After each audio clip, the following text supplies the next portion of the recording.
Hello guys, welcome back to the world of AI. I'm so glad that we are finally back. We are back with new episode. And actually guys, yes, it's been quite a rough month, but we passed the semester, we passed it with good grades, no retake exams, so no stress. We can finally work on the YouTube.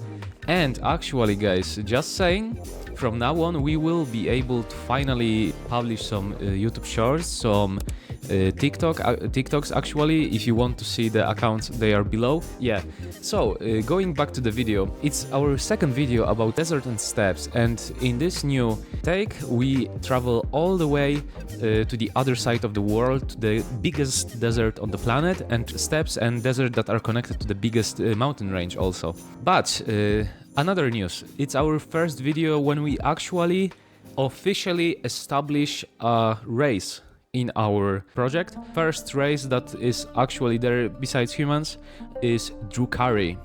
I will not go deep into them for now. We will see them in the video. Let's go to the desert for now. I already established how they form and what animals they live. It's the same here, even though it's a huge distance. We also meet camels here because humans brought them, and also scorpions, fennecs, all the other species that are survivors basically. Totally unique one actually though is a plant species called a wailing birch. It's not exactly a plant in terms of using sun as energy, but what is inside the sands of the Great Desert are thousands upon thousands of fragments of shattered memories of people that died.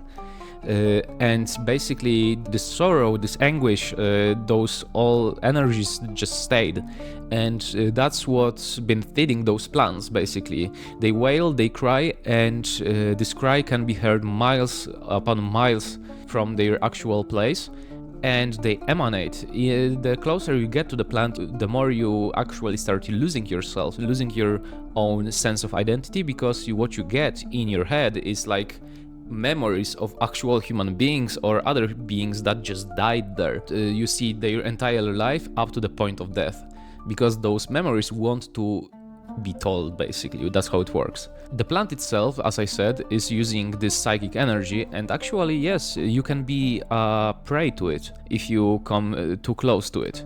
But if you somehow if you are able, you can obtain a little bit of its resin, then this resin can be consumed to cure any spells or curses that make you lose memory basically.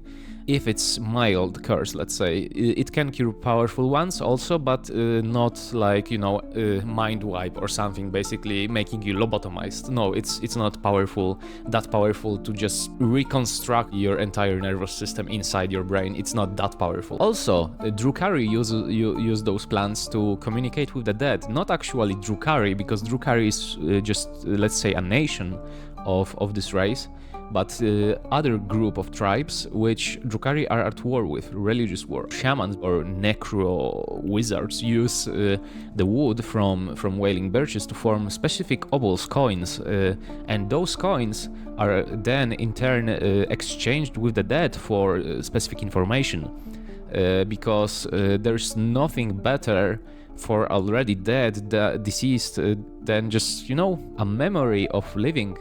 Another thing that you can see in the desert is actually the fact that it is two deserts in one. One is the outer ring and the other is the inner ring. The inner ring is more dangerous and actually separated by gigantic desert sandstorms and occasional shaking of earth. You can go to inner desert, but it's more dangerous than you think. Before you even enter the inner desert are some things called children of Yogosh. There are three types of it. The big insects, behemoths, maggots basically, maybe even maggots, not worms, and the hive, or I believe I called it the hive, give me a second.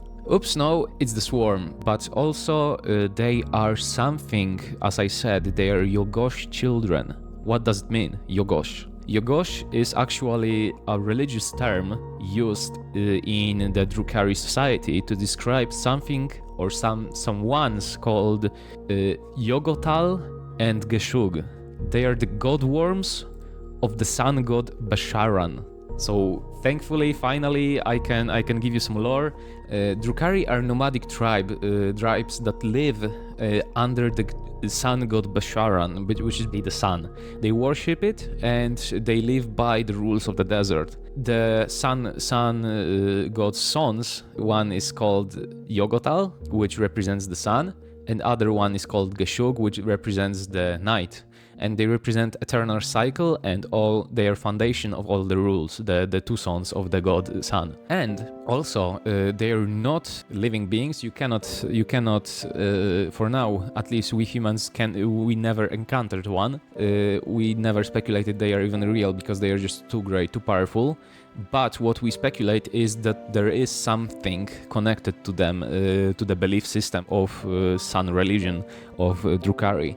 Because all spirits of the desert or Mertiama or all the demons actually listen to prophets of the sun god. So shamans that are connected to either Yogotal or Geshug or the Besharran himself, and you will get an exorcism that works.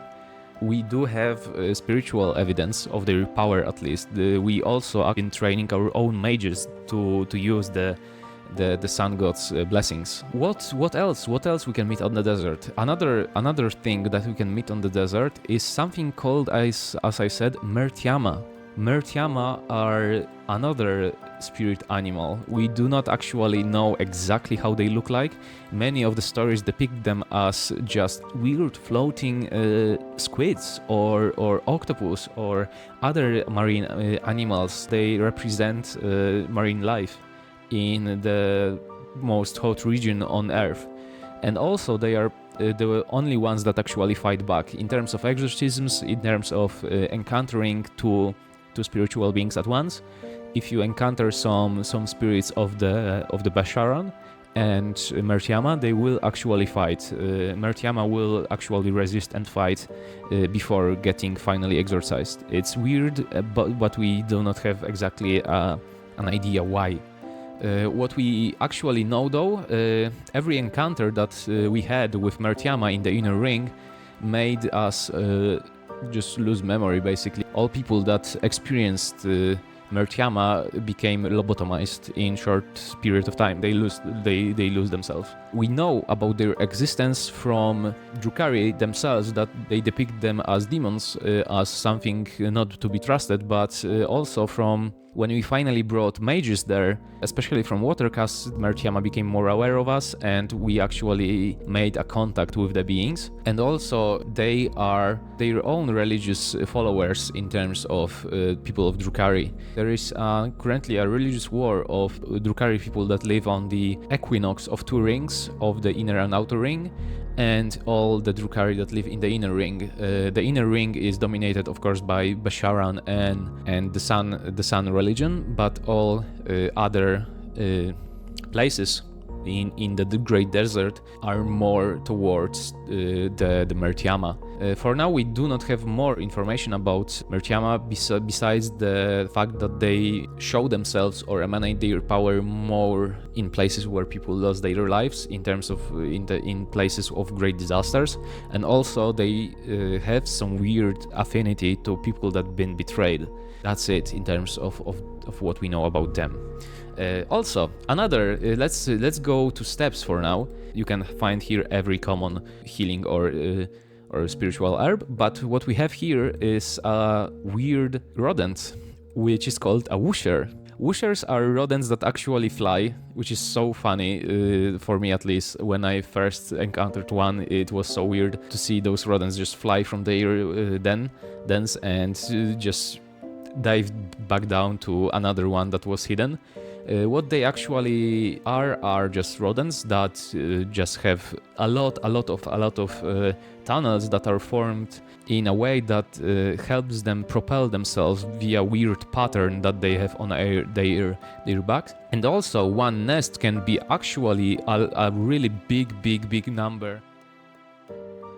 The pattern which we discovered, actually we believe that's why we have a word speed and how we invented the word. And maybe our scientists actually try to develop jump paths or speed paths that will help us just achieve more speed via using just temporal magics and vector magic. So yeah. Another thing about them is how they survive the fall, though if they are going so fast they can even fly on a short distance. Basically they are really light, they are not bigger than a squirrel, our own normal squirrels, so their fall velocity isn't high enough to break them. They also have another thing that protects them, which is their big tail and legs, inner legs that are not inner, their tail legs that are connected in big triangle that forms basically some kind of parachute. Their fur is dense enough to form a parachute with the skin. That's how they slow down right before going into another den. And also they can, turn in air to do the exact thing. Yeah, what else? Another animal, and it will be the last in our video, is something called Bersha antelope, Arera amo. This antelope lives on the steppes as well as whooshers, and it is one of the most peculiar antelopes in EA. It's actively a magic user, let's say, because the weird horns that they form in cone shapes and air sacs that they have on their necks near trachea and everything connected with their lungs are an organellum that allows them to pump the air sac, big dimension, and then by pressing all the air in through the skull and to the cone-shaped horns, it emits an actual air pulse that is amplified by magic energies and all the patterns, inner patterns in the horn itself. It's basically a horn blast of air, and it's used to actually, when you're in steppes, you can use it to, and on deserts, because though this antelope lives also in desert, in the hot steppe and in the cold steppe, but everywhere there it's just loose ground that can be shaken by air and form a dust cloud that Arera amo can use to escape. Also, it doesn't need to just shoot from the front. It can use the horns to actually shoot from the back and form an actual jet, basically not jet engine, but just jet pulse to propel itself forward for a couple of meters. Another thing, of course, humans use this horn to actually make weapons or big horns to communicate. If you are able to attain one without breaking it, you can just give it to a mage to carve runes, and it forms a special horn that it is used to communicate on really long distances, up to like 50 kilometers. And I believe that's gonna be it for this video. I'm really thankful for all the support, guys. I'm really thankful for all people that checked out the TikTok and our YouTube shorts. Also, guys, I'm really thankful for all of you that check out the Patreon. I'm really thankful for all the subscriptions. I'm really thankful for all the support, and I believe we will see each other in the next episode. And also, I am gonna already say it, we will already be seeing some new shorts, new TikToks, so be prepared. And yeah, I believe that's gonna be it, guys. Have a great day. Bye.